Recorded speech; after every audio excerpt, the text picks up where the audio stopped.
Pernah dengar soal khilafah? Kebayang nggak? Ada sebuah kekuasaan yang eksis selama 1300 tahun, terus tiba-tiba hilang gitu aja.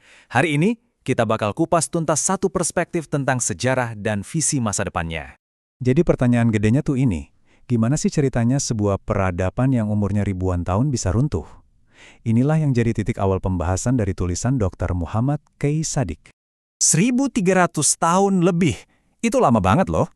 Menurut penulisnya, khilafah ini bukan sekedar kerajaan biasa, tapi sebuah peradaban unik yang bertahan melintasi banyak generasi. Konon katanya, masa itu adalah Golden Age, sains maju pesat, rakyatnya sejahtera. Dan menurut penulis, kunci dari semua itu adalah penerapan hukum Islam di bawah institusi khilafah. Oke, kalau emang sehebat itu kok bisa runtuh? Nah, disinilah penulis menyebut momen keruntuhannya sebagai malapetaka terbesar bagi dunia muslim. Catat tanggalnya 3 Maret 1924.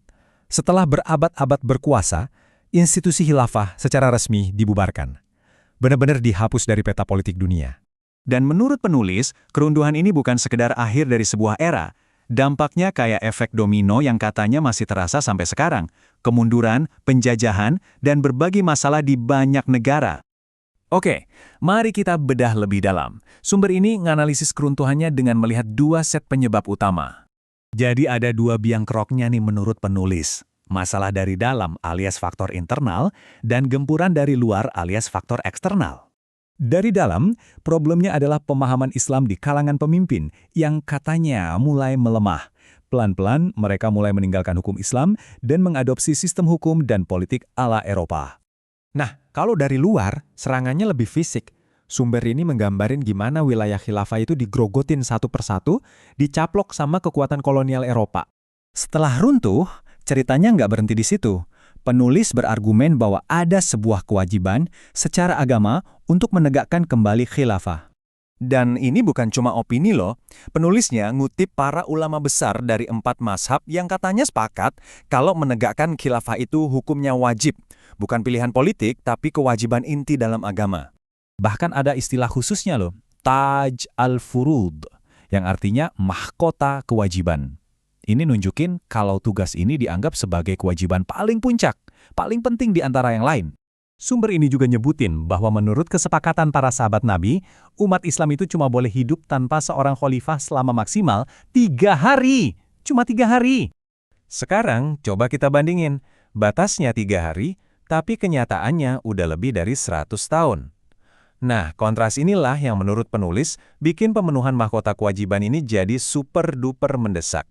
Terus gimana caranya? Apa metodenya? Nah, sumber ini ngejelasin sebuah metode spesifik yang terdiri dari 3 tahap yang katanya meneladani perjalanan Nabi Muhammad.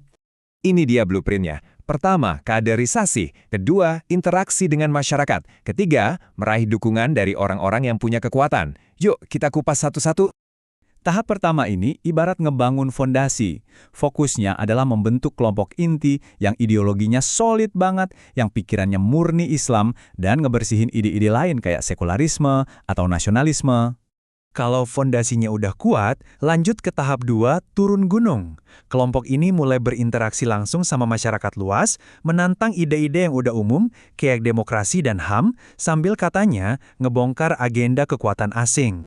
Dan tahap terakhir, ini soal power.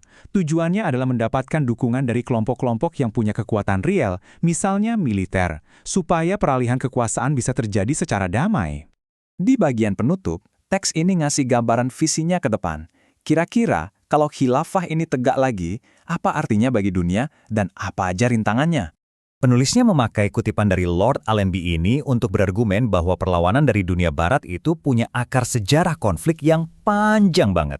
Dan disinilah kita lihat adanya benturan narasi. Menurut penulis, narasi barat selalu mengaitkan khilafah dengan terorisme.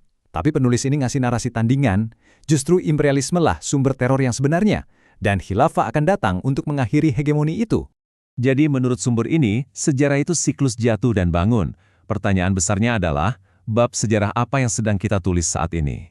Nah, itu dia bedah kita dari satu sudut pandang spesifik ini.